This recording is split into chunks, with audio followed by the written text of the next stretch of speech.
กาตังสุมังคลังสุปาปาตังสุโหติตังสุขันโนสุโมโ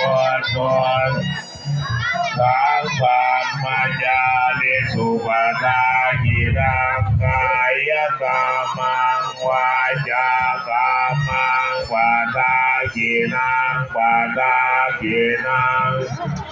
กรรมังปะเดียเทียเตปาตากินาปาตากินานิกาตวาละละวันตาเตปาตา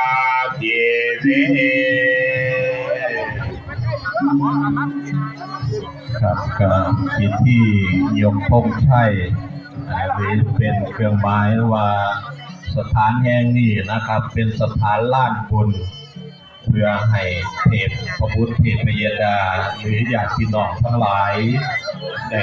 มาหูมาเห็นว่า